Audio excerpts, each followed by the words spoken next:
Welcome to Alignment First, where we are on a mission to bring leaders back to their peace, presence, and power. And I've got the honor and the pleasure to jam with Joseph Kinsella, the founder of Hana Events and Experiences, fellow devil dog, United States Marine Corps veteran. Bro, I really appreciate you making the time, man.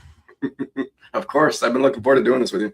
Dude, this has been a long time coming, man. We've been in our respective overlapping circles for a little over a year now. And right before we started this conversation, it dawned on me that it's such low-hanging fruit that we have the Marine Corps connection, and it's like the last thing we connected on. Yes. But the thing that probably solidified it the most. Yeah, 100%. You know, it people always wonder, you know, why, you know, you get two Marines in a room and there's like this vibe. And if you're on the outside looking in on that relationship, you know, it's like, you guys don't even know each other. You didn't serve at the same time. You weren't in the same unit. Like there's all these like real obvious dots that don't connect. And yet our relationship is almost immediately validated and verified. And what I tell people is like, there's things that I know, even if I don't know, there's things that I know that you've been through that I don't need to discern or figure out through a collaborative lived experience. I know how you show up under pressure. I know that integrity is high on your value tree, and it's all by virtue of coming through that same pipeline into the big green machine. And I'm curious, from your side of the equation, what did I leave out, or what would you add to that? Well, I was just about to say the same thing. Like, I know what you went through without standing next to you during your time in the service. It might not be exact, and I couldn't give you like stories of how it went down, but it's probably pretty similar to mine. And I think just the way they beat values into us, they force feed it to us from the very beginning. They break us down. They eject all of the stuff that, like, what was it anyways? Why did we need it? Right. And then they replace it with some real rock solid standards and values. And even at times it can be a double-edged sword, and I have to check myself on that constantly. But oh, for sure. I gave a talk at the Thunderbird School of Global Management not too long ago. And one of the questions that came from the field was, what did I take into business from my Marine Corps experience?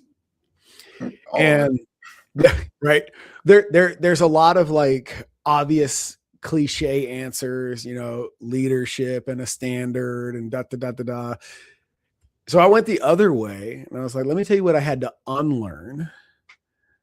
You know, like knife hands and motherfucks don't get it done out here. They don't have the same motivating zhuzh that they did once upon a time. And that is, you know, 100. It took me a long time and a lot of ego death, a lot of identity shifting to come to that conclusion.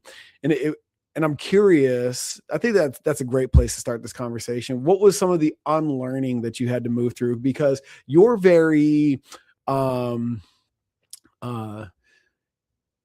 you're not forward facing with your status as a veteran and a Marine the way a lot of us are. I know for me, it was like my calling card in training at the very beginning. Like, you want to work with the Marine, you know, and is it by virtue of the industry that you segued into after service, or, you know, tell me, walk me through it. I think for me, it was an avoidance thing for a while. I came out of the military with a lot of trauma that I couldn't put my finger on any of it. And I didn't start, like, my wake-up call didn't start until probably the second or third civilian I made cry. Oh, okay. Yeah. I was very brash. I've always been kind of a blunt, straightforward kind of a person, but the Marine Corps just supercharged that in a very big way. But after the military, like I would shoot a gun for like a year after I got out. I wouldn't go hiking in the mountains for like a year after I got out. Like I wouldn't do a lot of these things that I love. Like I now love it, and I do them very regularly. Mm-hmm. But it was just like the middle finger to the military. Like, no, I was forced to do this stuff for 6 years, and same thing with all this on my face. Mm-hmm. I think I've shaved once since I got out of the military, and I hated it. So, and the dreads now, like people look at me and they're like, "Whoa, you were in the military?" And so, a lot of that stuff that I had to unpack is really like remembering, like to give people grace and to understand that people needed to be a little bit softer. Mm-hmm. Uh, I think I struggled with empathy before the military, and after the military, it wasn't part of my vocabulary at all. Sure. And so and I've learned that mostly through the mirrors that my relationships have been, like my personal relationships. Mm-hmm. Empathy goes a long way when you're in a relationship with somebody, and if you don't get that down, you're gonna have a long, hard road. Dude, I think that is such a high level of self-awareness. You know, I tell people all the time, you know, in my coaching practice, in my partnership, in business, my marriage, you know, my kids are too young to understand, but eventually I'll give them that. I'll give it to them. I'll give them this reflection at some point, because it is responsible for a lot of uh, the friction that I've experienced in civilian life, in that empathy is a learned character trait for me. And I don't think that's a Marine thing, but to your point, if it was something you were working on before, it can be almost non-existent by the time you get out. And the observation that I made in my business life going to that brought about the, you know what, maybe I should figure this empathy thing out, is the speed and urgency of decision making. And how I describe, I was an air traffic controller, 7220. What was your MOS? 3381. I was logistics and cooking and field cooking and taking care of Right. sustenance. So whether you're swinging with the wing or out there in the woods with the grunts and everything in between, every decision that we make while we're part of the big green machine is under the premise of life and death. Mm-hmm. If you mess this up, whether, you know, we're talking about everything from scrubbing the fucking floor with a toothbrush, barrack stuff, to no shit, life or death, operational consequences. Everything's under the premise of, if you mess this up, people will die. And to dial that back and create a realistic expectation while maintaining that the highest level of accountability, that was a massive juggling act for me. What did that look like for you? Well, for me, like I learned that validation is part of empathy, and for me, I don't seek validation from people. It's I don't comprehend why people need it so much. Mm-hmm. And so I couldn't get it through my head, and I had to learn that you can validate to I guess give credit to the experience that they're having, that's a very real felt experience to them, without agreeing with them, Mm-hmm. and without enabling them further. Yeah, dive deeper in that.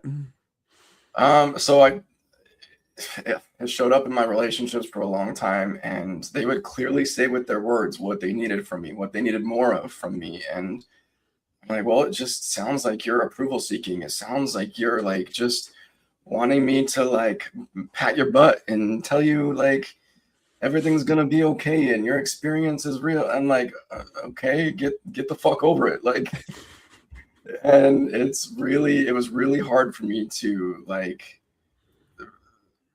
I don't know, like acknowledge that it's something that is valuable for them that they need. And even recently, like in the last year, like I feel like for the most part, I've got this down. I probably still slip up here and there. But even in the last year, like I'm checking in with myself. Like, is this validation thing something that I need? If I get triggered, if I'm having an experience, if I'm down or if I'm struggling with anything, like, is validation something that I need that's going to help that? I don't think so. If you were to give me validation, or my partner, if she were to give me validation on something, it's like, cool, like I'm still in it. What am I going to do about it? How am I going to get myself out of it? What is it going to take for me to reframe or to shift and to get to the other side? What's been your practice of allowing feeling, right? Because this is a shift I've actually experienced alongside you in the time that I've known you. When I met you, and a lot of it, I'm sure, was just the lack of rapport at the very beginning. Very, very neck up, very cerebral in how you engage with the world. And as I've come to know you, you're so much more in tune from the neck down in what I would call your feeling world, tapping into that empathy from a conscious perspective, not out of necessity. Right. So what has been your practice to move from the neck up to the neck down and come back into feeling over the past year? A lot of it has been slowing down. I lost my brother a while ago, I think 9 or 10 years ago, and that hit me hard, and I didn't process any of it for 7 or 8 years. I just made myself more and more busy because it was helping stuff and keep everything locked, so I didn't have to deal with it. And so, like, learning to slow down and actually feel what's going on inside of my body, I wasn't able to really start to experience that, to be aware of what's inside my body, until I got a lot further into like my meditation practice and my breathwork practice. I thought it was woo shit for a while. But yoga and like taking care of my body. And I used to be a big meathead. I was almost 200 pounds and tried to pass that 200 mark, never could, hit 197. But then I couldn't move. I didn't have any mobility, and the amount of pain that I was starting to be in was unbearable, which also does a lot to your nervous system, irritability, like all that kind of stuff starts to really peak and mess up a lot of other things in my life. At least that's what I experienced. But meditation and breathwork were two of the biggest things for me. And now I notice it more when I slip out of it than when I'm really consistent. Yeah. Who extended you the invitation into that work? Oh, who would that have been? I mean, I was exposed to meditation and breath work and yoga like probably 8 or 9 years ago, but I didn't seriously step into it until like 4 years ago. And then even at that, it was like an every once in a while kind of thing. And I was more in my head when I'm meditating, like, am I even doing this right? And then getting distracted and trying to come back to me. And that's probably the perfectionist side of me. But then finally realizing it doesn't have to look a certain way as long as I'm able to be present and to be able to gently take a thought, acknowledge it, and let it keep going, but then stay right here with myself. It got more intense for me. Like, I leaned into it more this last summer. I went into a coaching program. It was called The Embodied Entrepreneur with Jordan Candlish. And it was a men's group of 15 of us on a Zoom call every week, lots of homework. But we would be meditating on Zoom together, and guided breath work, guided meditation. And it really got me into a good habit enough that I was able to start doing it every night before I go to bed and every morning when I wake up. And it was probably the biggest thing that helped me, like, really bring my nervous system down to a level that I could be more relaxed Mm-hmm. I didn't know what it felt like because I was operating up here all the time, and that was my normal. And so then when I was able to get into that, even like all the stats on my watch, like my HRV was going up and my resting heart rate was coming down, and I was like, wow, this is feeling really good. Mm-hmm. What what you said about your brother resonates so hard, man. My dad passed on New Year's Eve, 2007, and 2 weeks later we buried him, military honors, and then a week after that, I am processed to OCS. Oof. And it wasn't until I was driving back from Scottsdale to Yuma, 3.5 hours alone in the desert. And for some random reason, never happened before. I've been on that stretch of the 8 a million times by then. My radio went out. And it was the first time in literally years I was alone with my thoughts in silence for long enough for all of that suppressed and repressed emotion. It was almost like I went through every stage of grief instantaneously. And dude, I'm talking about crocodile tears, boo fucking who, for like 70 miles. And it was so cathartic. And I didn't know, I still, even in that moment, moving through that process, and just I didn't have the tools yet to recognize what was actually happening. All I could come to was like how much I miss my old man. So what was the moment you had in terms of like allowing yourself to grieve the loss of your brother? That was hard because I mean, obviously there was a lot of tears when it happened. Mm-hmm.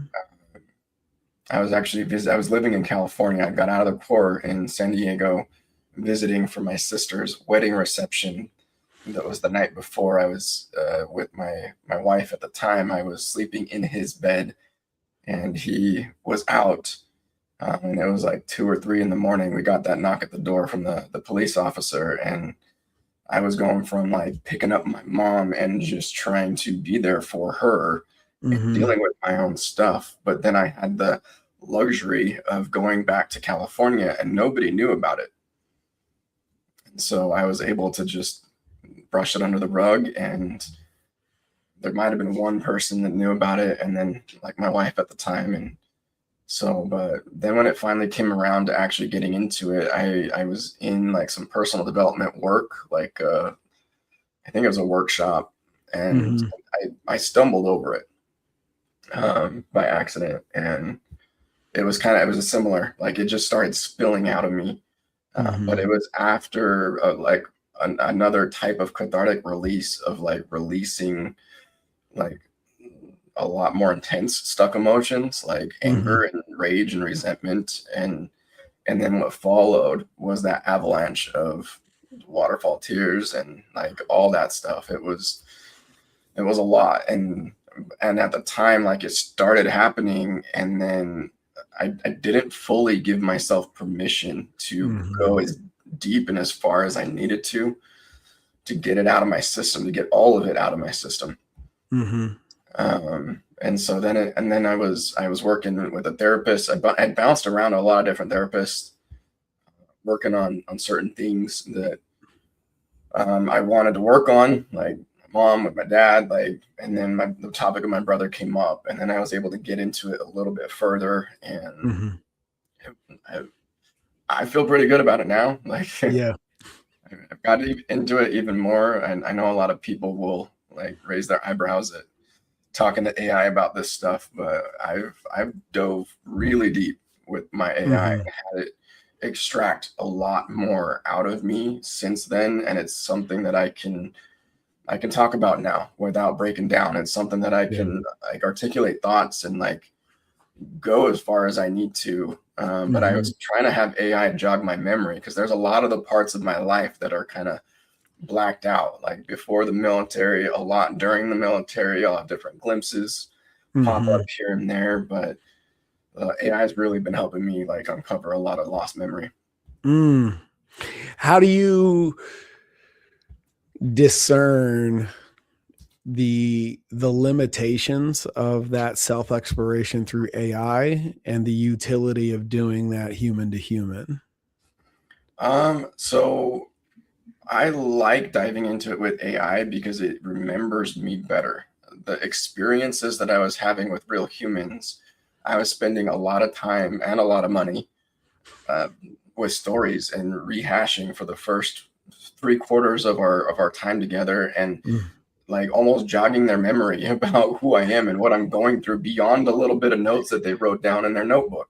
And so, and AI now is able to pinpoint patterns with my business and with my family and my kids, and it is beyond powerful. I do have to remember that it does make mistakes. It will hallucinate at times, and trying to eliminate any kind of sycophancy, like where it's just gassing you up and agreeing with everything that you say. Like I've tried to train my AI to not do that at all, because I hate it.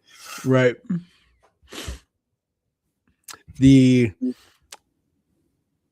It's interesting. You know, we sat down and we had a session, and we're able to connect some cosmic dots around the utility of your business and building and you leveraging it to create the existence and the universe that supports the highest and best version of Joseph. And coming into this conversation, I was sharing with someone the out of body experience that I had that really brought to ground the process of ARA, anchor, release, and align. In that, when the monsoons came through, my kids were playing in the rain, having the best time, and I'm on the front porch with my wife, and I'm outside myself, observing my family, and realize that I created a moment of just absolute power in the recognition that if I continue to do business the way that I used to, I'm not here for that moment. And that everything I create moving forward insulates these moments. And the cascade of events that have transpired since then, in terms of who I've become as a coach, the model of my business and who we serve, et cetera, are like aligned to that vision.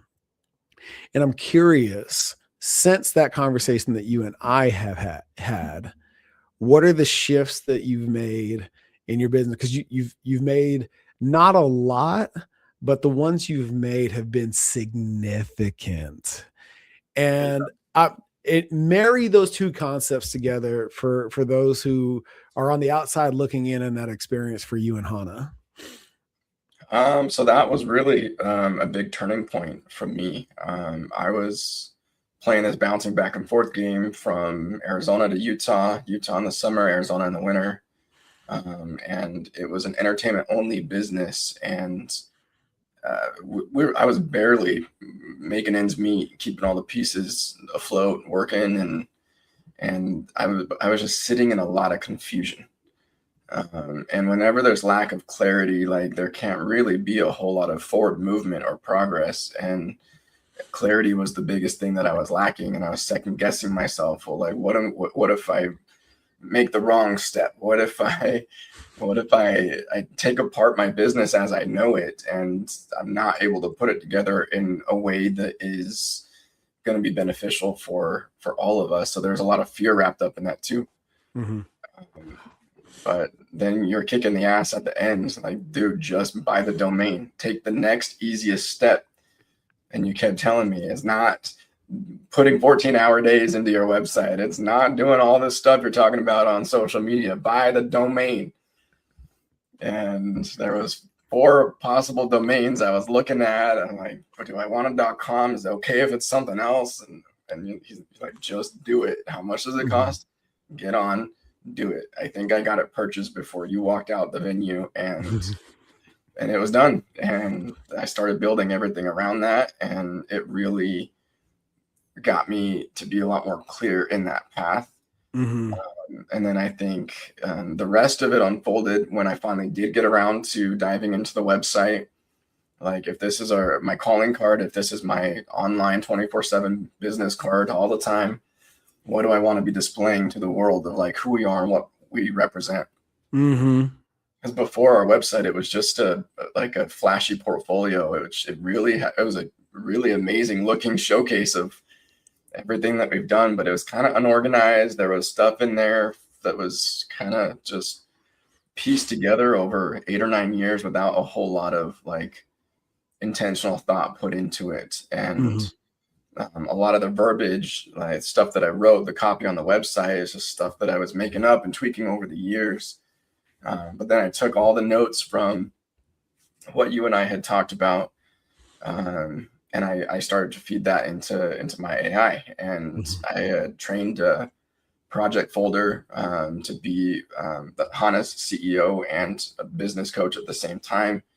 And I started to feed it into there. And then it was, I fed it some books that I love, and it's like some guidelines, brand guidelines. But then I said, hey, this is our new version of us. Like, ask me as many questions as it's going to take to be able to articulate who we are now, like at the core of who we are, like not just what we do, like what's our why do we exist? And I want these pages to be able to feel very personal, to be able to speak to corporate executives, but to feel very personal and to touch on one of the biggest missing parts of corporate events, which in my opinion is emotional resonance.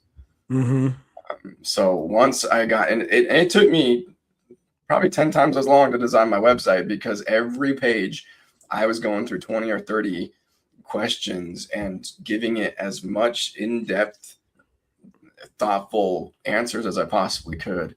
And then like what came of it, I'm just like, yes. It's amazing, man. But going back to the not grieving your brother, the ping ponging you were doing back and forth, your journey in the Marine Corps and into business, like the busy, right? It can only take you so far before you start to experience the energetic law of diminishing returns, right?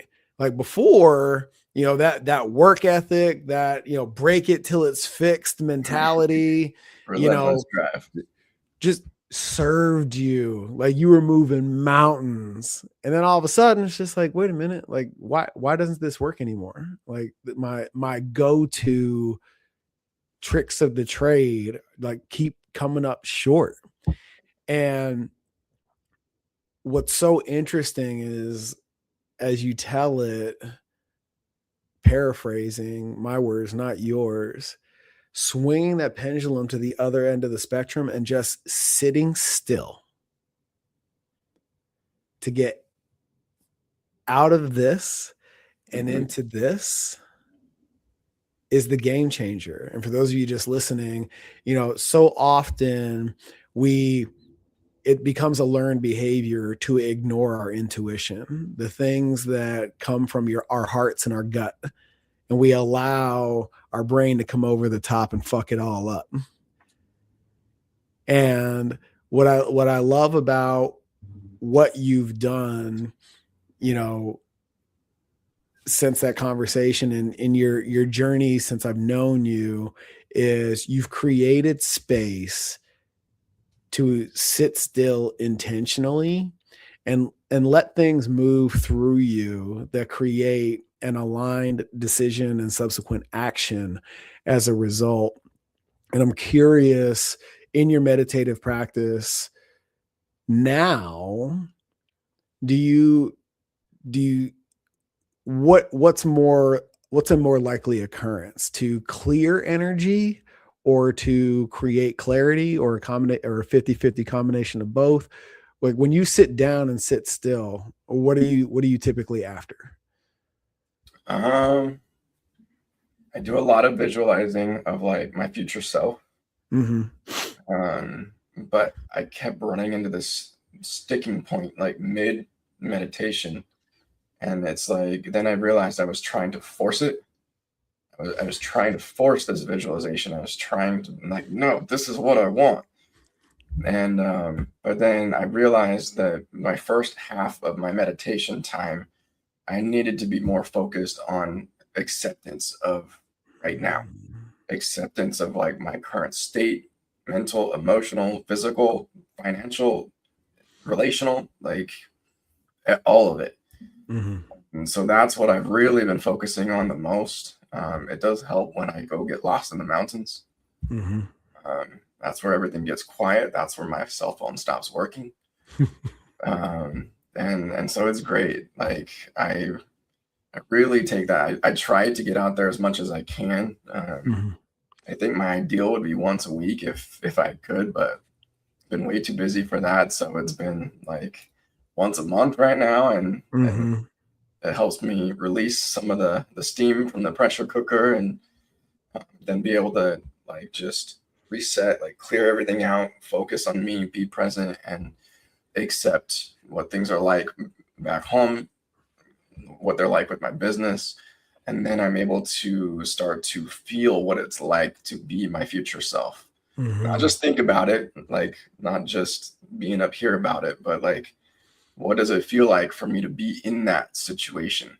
What does it feel like to like not have money as a worry, or be stressing about like what people think about me? And Mm-hmm. then I'm able to come out of that and return to real life, and um, take those steps to be vulnerable. It's not easy to be so vulnerable and raw and authentic online, on my website, on my social media, the messages that we're putting out in person. When I pick up a microphone in front of 1,000 people, like it takes a lot, and Mm-hmm. it's like a gut check every single time.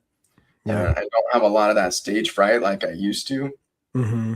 Like I haven't had stage fright performing for a long time, but picking up a microphone and speaking to people is way different than performing something on a stage. Right. So, but just challenging myself all the time. It's like, it's okay to be real. It's okay to be vulnerable, and to Mm-hmm. let the most authentic version of me shine. Yeah. Well, I mean, to your credit, I mean, playing with fire is a very useful distraction. Mhm. You know, But I mean, speaking of which, how did Hana come to be? I'm actually wearing, I don't even know that origin story. I'm actually wearing one of our oldest shirts right here. If I turn around, at the very bottom of my shirt, it says we'll dance for luau food. And it was just a joke, and we printed the shirts like that. It was a fun conversation starter. And but yeah, I had a marketing company at the time, and I was doing really well. And I hadn't performed with fire in quite a few years, and that was another thing that was linked back to my brother. Okay. Because him and we drove up and down the valley in Utah when we were teenagers doing fire shows for $50. Like that was our thing that we did together. We learned together when we were younger. I started Polynesian dancing when I was 3 years old, and I started training with fire when I was 12.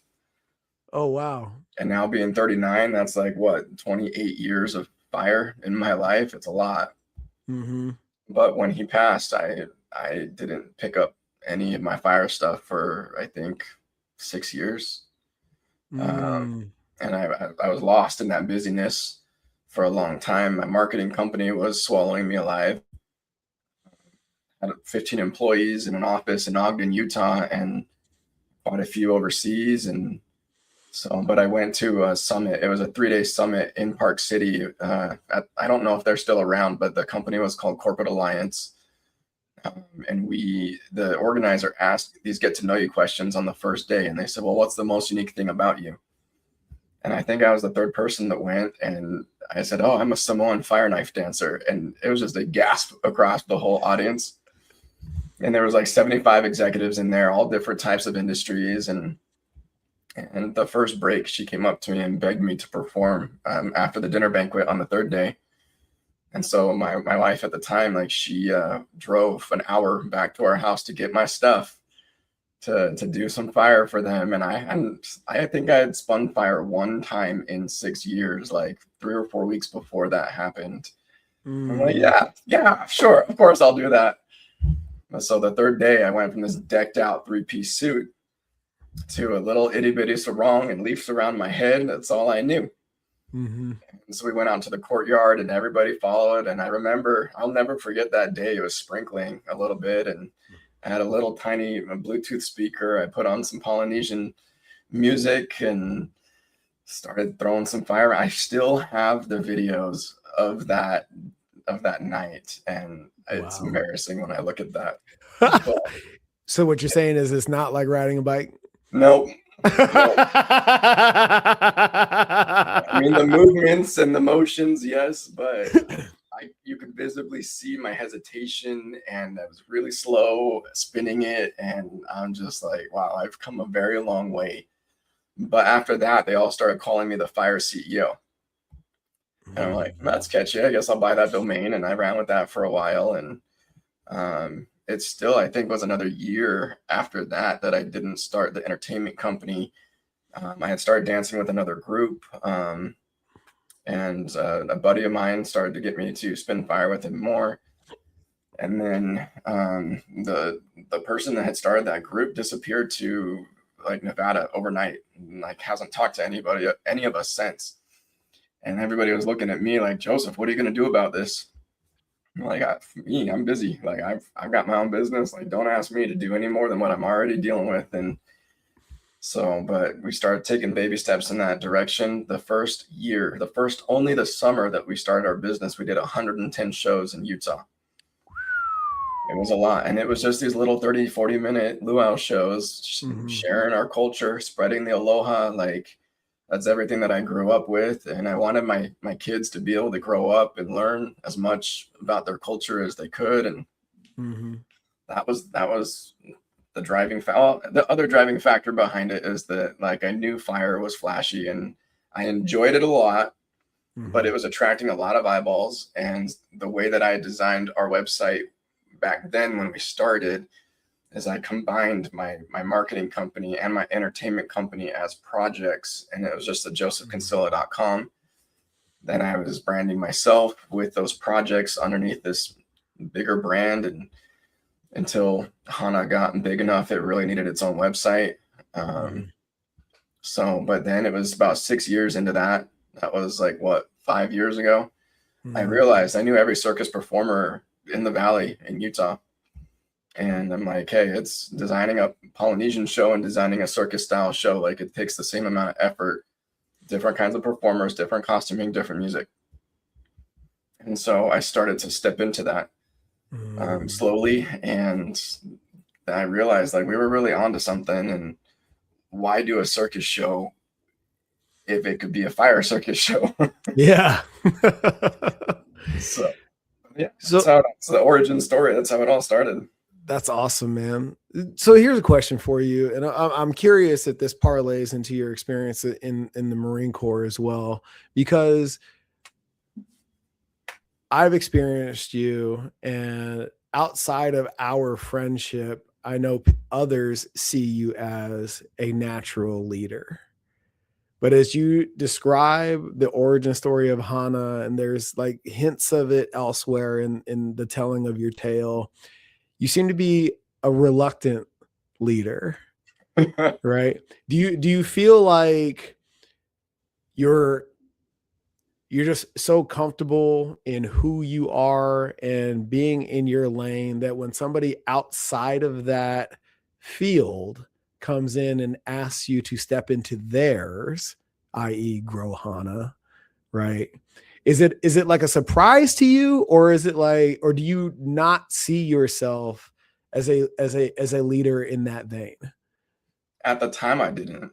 And that's, I think, where the reluctancy was and the hesitation, and what I was doing was working. I mean, I needed to grow it more, but our marketing company, we were we were throwing down $5,000, $6,000 a month retainer packages, and had clients all over the country, and like it was going well. And I knew I was tapped out, and I've known from I think the time I was a teenager, even before the Marine Corps, that I have a habit of taking on too much.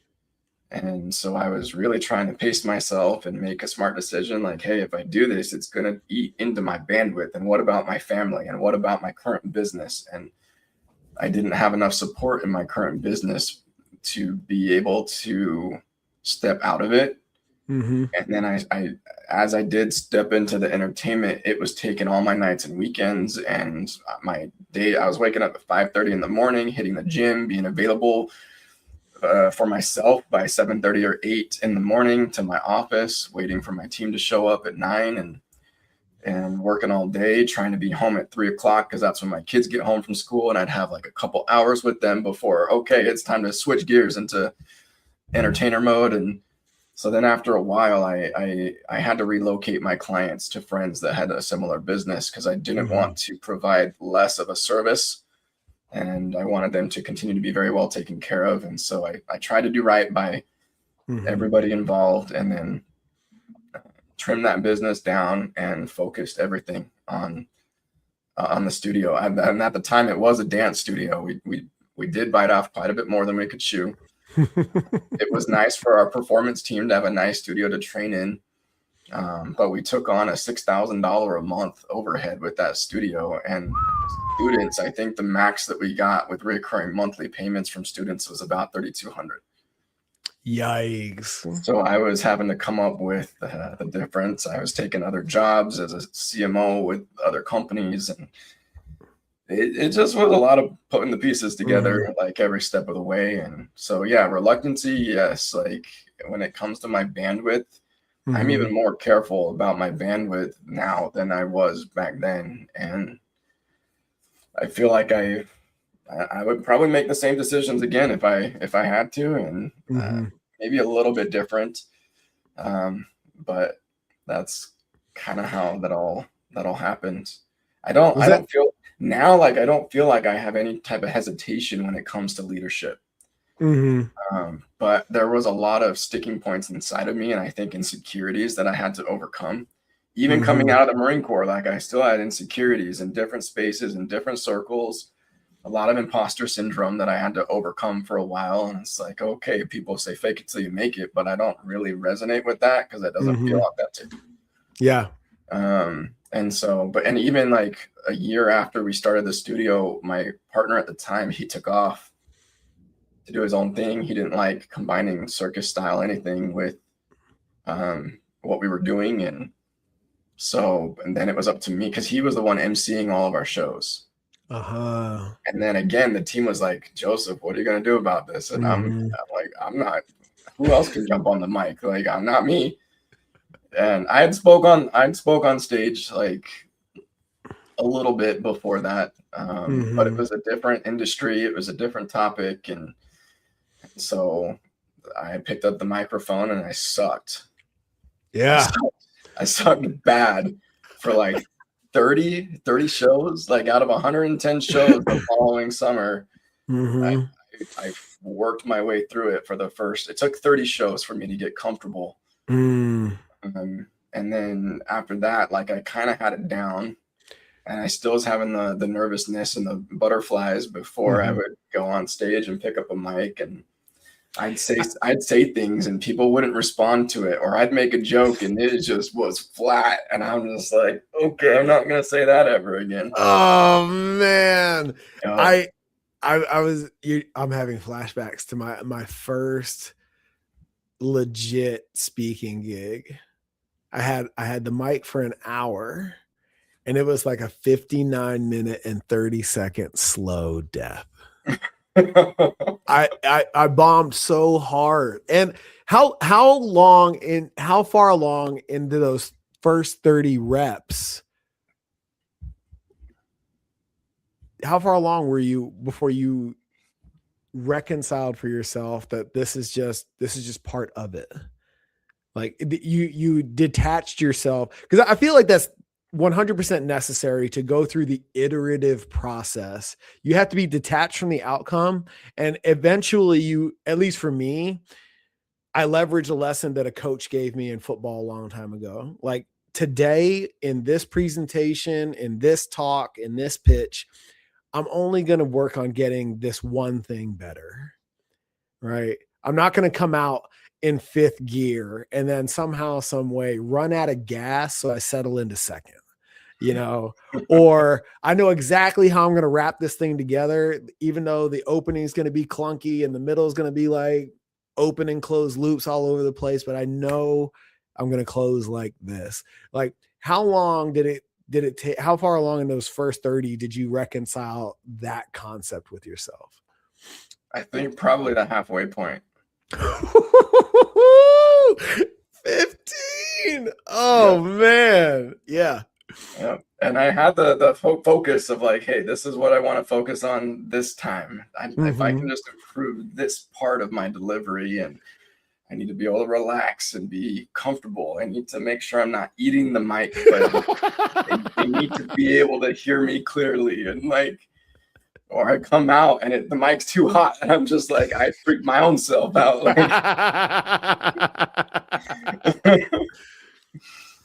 oh, and then for me, it was the buzz and the shuttling around of everything. Because we'd come in, I'd be setting up the speakers and the mic and the show and the coordinating with the client, the performers. And sometimes I wouldn't even have 5 minutes to sit down and take a breath before it's time to go. And like, yeah, I thrive under pressure. I figure it out as I go, but I realized pretty quickly if I can take 5 or 10 minutes and just say, hey, everybody, leave me alone. I need just some me time before we kick this thing off. I would do a lot better. I wouldn't be so scattered. Like half the time I was trying to record every single one of them because I could never remember what I said when I got off the stage. Like full on blanking. And sometimes I'm just rattling in circles. Like I don't even know. And so I had a lot to work on. But now I was like, I could pick up a microphone. Like, we're here. What are we talking about? Let's go. So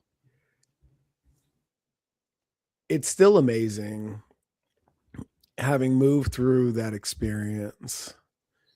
It's intriguing to me when people bump up against that, the ceiling of their capabilities, and where you and I have decided, as awful as that first one was, there was something in it that made doing another one worthwhile. Have you been able to put your finger on what that thing is? Because you could have very easily just said, you know what? I fucked this up so bad. This is obviously for somebody else. I'm not that kind of person though. Right. But like, what was the thing that was like, ooh, there's something that I can get better at? Is it just the pure necessity of the company? Or is there like something inside of you that's like, that likes that? At the time, I think it was the pure necessity of the company. And each show needed it, because I would go to other shows and I would see them like not open up the show. They would just start dancing, and nobody is like controlling the flow of the show. And then there's dead space, and audience members are looking around at each other like, and then experiencing it like with our company. Like we'd have sometimes where the show, it wasn't possible to even like MC, or it was like crunch mode and we only had this much time, and MCing would have taken it like way past time. And so like being able to learn to work with all the different variables was a little bit of a trick. But I think it's turned into something that is more of a passion. And something that I realized, like, I think it probably took me 5 or 6 years into this journey to realize that as a public figure, as somebody who is a leader in the industry, and as somebody who is picking up the microphone we have a very big responsibility for what we're going to do with it. Yep. Like I could be in this place of, oh, look at us, like we're doing really cool things, and or I could take the responsibility even deeper and like make more of an impact. Like, how can we teach emotional intelligence through these shows that we're producing? And I think that's one of the biggest things, even up till now, up till our rebrand and our shift. One thing that has really like set us apart from others is being able to infuse the experience with a very custom spin. Not just the theme, not just what we're wearing, not just what it sounds like. Yeah, we put a lot of work into that too. But the MC that is picking up the microphone really controls the tone of the whole evening, and like it sets the vibe, and it really can have impact to be even a small wake up moment for those people that are in the audience. What if we're talking about some concept that they haven't ever even thought of, and they're living in this like blind, like lack of awareness going through their life, and whatever it is, like they could be their wake up call, or maybe not this dramatic wake up call, but it plants the seed. So that's a big deal to me. Like that's something that I think more people should be doing.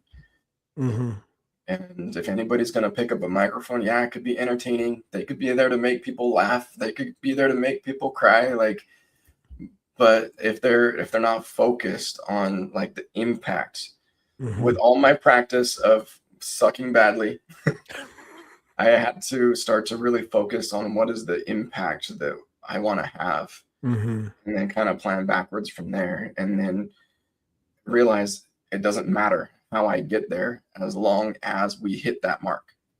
Yeah. Has your ability to do that, to connect with the audience, is there a direct correlation with your ability to do that now and your journey into conscious empathy? Yes.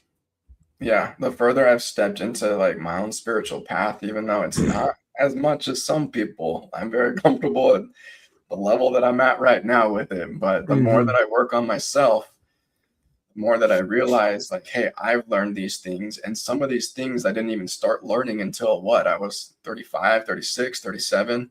And what about everybody else?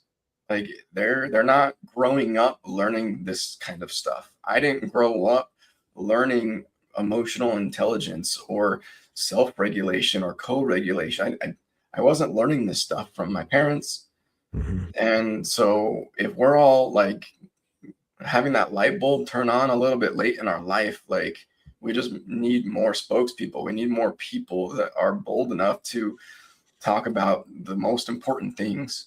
And that's, I mean, it's giving me chills now thinking about talking about all that. Like that's what really lights me up now. Yeah.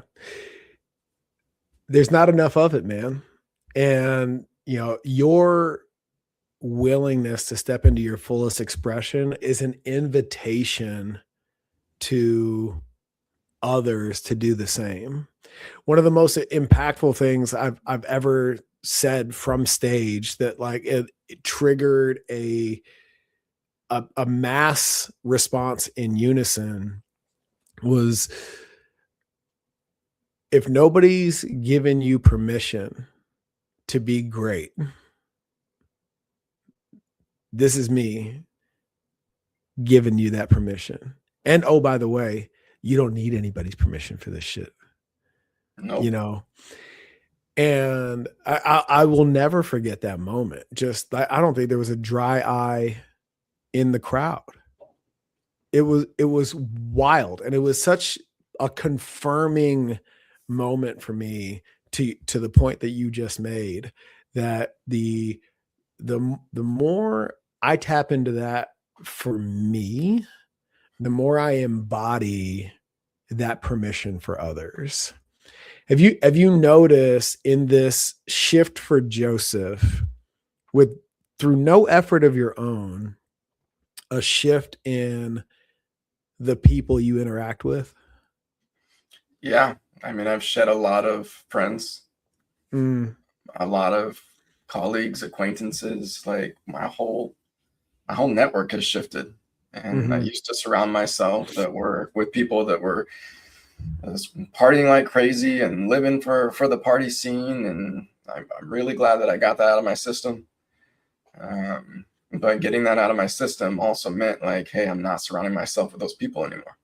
And I have more to live for. I have a bigger responsibility, and I take what I'm doing a lot more seriously. That I eat, sleep, and breathe what I do. Like, so it really took realigning. And even when I came out here to Arizona for the first time, that was really, really hard.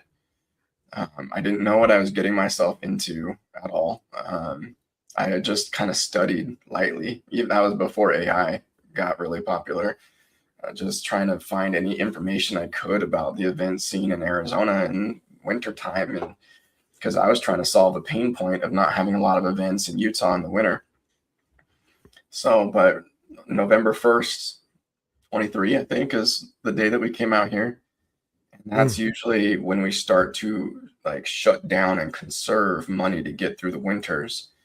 We made it out here into our tiny little apartment that we used to have with $300 left in the bank account after we got done moving. And I didn't know a single person. We didn't come out here with jobs, with any kind of promised income. I still had a whole boatload of bills back in Utah. Those bills didn't stop. I just doubled the bills and said, let's go. And so only knowing one person in all of Arizona, she's the one that's like, hey, like there's this group called Scottsdale Living. You might want to take a look at that. They meet in person. And then it just kind of went from there. Like I got relentless with the networking, but that restart, the reset of like not knowing anybody out here, not only am I able to like recreate myself, but recreate my circle, recreate what is important to me, reevaluate my my values and my standards. And that's been huge. And now I feel like some of the friends that I have out here in Arizona, like we can do anything for each other at the drop of a hat. And I do have friends like that in Utah, but I feel like the community that we have out here now, like it's just rock solid. And I appreciate every connection that I've run into every step of the way. Like no one's ever obligated to introduce anybody or connect anybody to anybody else, but every connection or referral or whatever that's come my way, like I place a lot of value in that, and it's amazing. And now I'm looking more for those types of experience. Like when there's somebody, we've been trying to have a one-to-one for a little while. They're the owner of a catering company out here, and she's like, coffee? I'm like, yeah, for real, coffee? Like, let's go to the Salt River and walk up and down the river and chat and have our one-to-one. Yeah. And she was like, really? I'm like, yeah, I'm speaking my language. Like, if that resonates with you, let's go do it. And so that kind of stuff is like what I'm looking for more.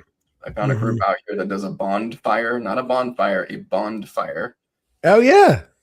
Yeah, I went out there in Tempe, and it was amazing. Like they had they had like 8 different bonfires that they were tending, and speaker and mic, and like they were doing open mic, and like people were just more real with each other, and they were connecting in a whole completely different way. And to me, like that is more valuable to me than going to the networking events where people are farming for business cards and force feeding you what they do, and hey, buy from me. Yeah. I love everything about it, man. And you're at the tip of the spear in that endeavor, man, giving people that through your own lived experience and example, that permission to step into their greatness. And I'm grateful that you're in my circle, brother. For sure. Yes, I appreciate you, man. And that really resonates with me a lot. Like what you're saying, nobody gives you permission. Like I never got permission to be great. I never even believed that I was great. I just kept putting one foot in front of the other and doing what I had to do. Yeah. So people just got to step up and do it. Yeah. Shout out to Amber Enright and Scottsdale Living, because without her, without them, without that group, you and I don't know each other, or we don't meet each other for a good little while longer. So For everybody listening to this conversation, where can they tap into Joseph and Hana Events, man? If you want to see what we're doing and what we're all about, our social media is always buzzing. Connect with me on LinkedIn, focusing on that a lot more. And I'd say Instagram is probably our main that we focus on. Hana Around the World is the business tag. If you go to the description, you'll see my personal Instagram tagged in that description, or just go to our website. It's been looping at the bottom in your little bar, www.hana.events. Awesome, man. Grateful for you, brother. For everybody listening, get out there, especially if you're looking for an event and you're looking for a quality experience. Joseph and Hana Events are your go-to 100%.